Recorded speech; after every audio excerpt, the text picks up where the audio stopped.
بسم اللہ الرحمن الرحیم وبہ نستعین۔ وقف قانون 2025 کے سلسلے میں پرامن احتجاج کا سلسلہ جاری ہے۔ شہر مالیگاؤں ملی تحریکات کا شہر رہا ہے۔ یہاں کے لوگوں نے ہمیشہ دینی غیرت اور حمیت کا ثبوت دیا ہے۔ وقف قانون 2025 کے سلسلے میں بھی آج پورے شہر میں احتجاج کیا گیا۔ یہ پرامن احتجاج تھا۔ مسلمان کالی پٹی باندھ کر جمعہ کی نماز کے لیے آئے اور اظہار ناراضگی کیا کہ ہم وقف قانون کی واپسی کا مطالبہ کر رہے ہیں، اور جس طرح ہم پر یہ قانون مسلط کیا جا رہا ہے ہم اسے قبول نہیں کر رہے ہیں۔ سپریم کورٹ نے بھی بہت بنیادی سوالات اٹھائے ہیں اور جو ہمارے مطالبات ہیں ایک طرح سے ان کو تقویت فراہم کی ہے۔ پرامن احتجاج کا یہ سلسلہ جاری رہے گا۔ ایک غلط فہمی یہ پھیلائی جا رہی ہے کہ مختلف علاقوں میں جو احتجاج ہو رہا ہے اس سے ہندو بھائیوں کو تکلیف ہو رہی ہے یا ان کی وہ غیر محفوظ ہو رہے ہیں۔ یہ بات غلط ہے۔ ہمارا احتجاج کسی کمیونٹی کے خلاف نہیں ہے، ہندو بھائیوں کے خلاف نہیں ہے۔ ہم قانون کی واپسی کا مطالبہ حکومت سے کر رہے ہیں۔ ہم برسر اقتدار طبقے کے سامنے اظہار ناراضگی کر رہے ہیں کہ آپ یہ قانون ہم پر لاگو کر رہے ہیں جس سے ہماری وقف جائیدادیں خطرے میں پڑیں گی۔ ہم تو ہمیشہ کہتے آئے ہیں کہ یہ ملک سب کا ملک ہے، سب کو مل جل کر رہنا ہے، محبت کے ساتھ رہنا ہے، اسی میں ملک کی بھلائی ہے۔ ہندو ہو یا مسلمان سب کی جان عزیز ہے اور سب کو امن و امان کے ساتھ اس ملک میں جینا چاہیے، لیکن ہم اپنے جائز حقوق کے لیے بھی آواز نہ اٹھائیں، یہ بات قابل قبول نہیں ہے۔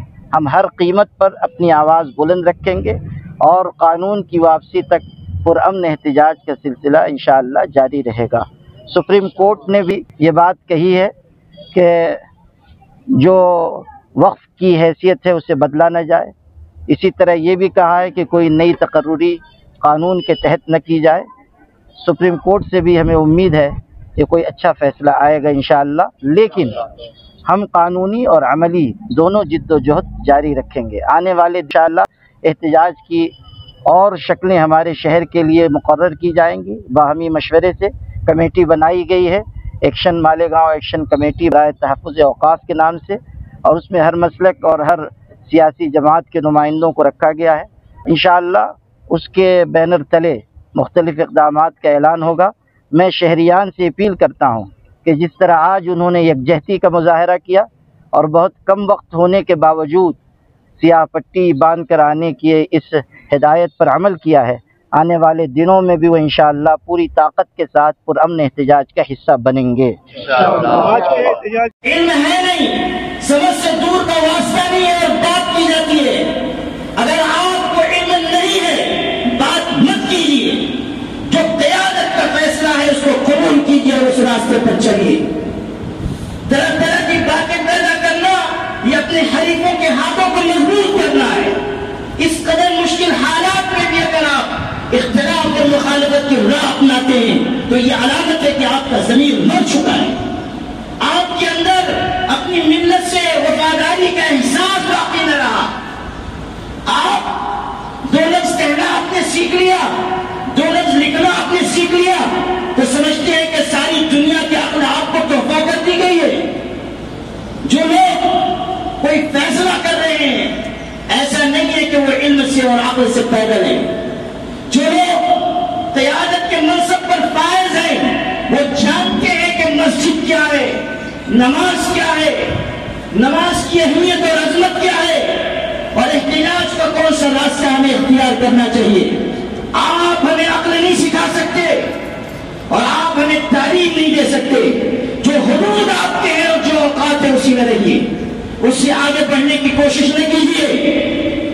یہ بھی سمجھ لیجیے کہ آج جو صورتحال اس ملک میں بنی ہوئی ہے، ہماری وحدت، ہماری اجتماعیت، ہمارا ایک جٹ ہو کر آگے آنا، پرامن ہو کر اپنے حقوق کے لیے آواز بلند کرنا، یہی کامیابی کی راہ ہے۔ قوموں پر حالات آتے ہیں، مشکل وقت آتا ہے اور پھر گزر جاتا ہے۔ اگر ہم نے بیداری کا ثبوت دیا، اگر ہم نے اس موقع پر سب لوگوں کو ساتھ لے کر اپنے حقوق کے لیے آواز اٹھائی، وہ وقت دور نہیں ہے کہ کامیابی آپ کے قدم چومے. اللہ اپنے دین کی مدد کرنے والوں کی خود مدد کرتا ہے. قرآن میں اعلان ہوا یا ایھا الذین آمنوا کونوا انصار اللہ، اے ایمان والو اللہ کے دین کے مددگار بن جاؤ. جب وقت آئے آواز دی جائے، وقت کی، صلاحیت کی، مال کی، جان کی قربانی دو. آؤ اور اپنے ملت کے ساتھ وفا کا عہد نبھاؤ. آؤ اور رسول کریم صلی اللہ علیہ وسلم کی امت کے ساتھ ہمدردی اور غمخواری کا فریضہ انجام دو. آؤ اور ملت کے تئیں آپ کی جو ذمہ داری ہے اس کو اختیار کرو. اور اگر اپنی ذمہ داریوں سے کترا کر نکل جاتے ہو تو پھر سمجھ لو کہ شترمرغ کی طرح ریت میں سر ڈال کر یہ سمجھنا کہ طوفان نہیں آیا ہے، اس سے بڑھ کر خوش فہمی اور کوئی نہیں ہو سکتی. آج وقت ہے کہ ہم پرامن رہتے ہوئے اپنے حقوق کے لیے آواز اٹھائیں. اپنے ہندو بھائیوں کو بھی سمجھائیں کہ مل جل کر رہنے میں اس ملک کی عافیت ہے. بتائیں انہیں کہ اگر آپ کے اندر حق اور انصاف کی رمق ہے تو آپ کو جائز مطالبات میں دوسری کمیونٹیز کا ساتھ دینا چاہیے. ایسے فریب میں نہیں مبتلا ہوئیے جس سے ملک اضطراب اور بے چینی کا شکار ہو. آل انڈیا مسلم پرسنل لا بورڈ نے پورے ملک کے مسلمانوں سے یہ کہا ہے کہ آپ پرامن رہتے ہوئے اس قانون کے خلاف جد و جہد کریں. کل سپریم کورٹ نے کئی باتیں ایسی کہی ہیں جو ہمارے جائز مطالبات کے حق میں ہیں، لیکن کوئی فیصلہ نہیں آیا ہے، کوئی حتمی اور یقینی بات نہیں کہی گئی ہے. اسی لیے یہ فیصلہ بورڈ نے کیا ہے کہ ہم قدم بقدم آگے بڑھتے رہیں. جب تک ہمارے سارے مطالبات پورے نہ ہو ہمیں اپنی کوششیں جاری رکھنی چاہیے اور سمجھ لینا چاہیے کہ کوشش کرنا ہمارا کام ہے. اس کوشش کو انجام تک پہنچانا اللہ تعالیٰ کے سپرد ہے. کوشش کرنے کہ ہم مکلف ہیں، ہم اپنے تئیں کوشش کریں، باقی اللہ کے سپرد ہے کہ اللہ جو چاہے گا فیصلہ ظاہر فرمائے گا. اس لیے ہمارے شہر میں آل انڈیا مسلم پرسنل لا بورڈ جو ہندوستان کے مسلمانوں کا متفقہ، معتبر اور مستحکم پلیٹ فارم ہے، اس کی آواز پر آج وقف قانون 2025 کے خلاف احتجاج کیا گیا اور ماشاءاللہ اس مسجد میں سینکڑوں مسلمانوں نے اپنے ہاتھوں پر کالی فیت باندھ کر اس قانون کی مخالفت کی. یہ قانون ہر ہندوستانی کی نظر میں، چاہے وہ مسلمان ہو چاہے غیر مسلم ہو، یہ قانون اس کی نظر میں برا ہے. اسی لیے پورے ملک میں نہ صرف مسلمان بلکہ غیر مسلم بھی اس کے خلاف احتجاج کر رہے ہیں. اور ہم یہ کہنا چاہتے ہیں کہ یہ قانون جو ہے یہ ڈسکریمنیٹنگ ہے، یہ انکانسٹیٹیوشنل ہے اور ان ڈیموکریٹک ہے. And it is high time the government should read the writing on the wall and withdraw this law as early as possible.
Música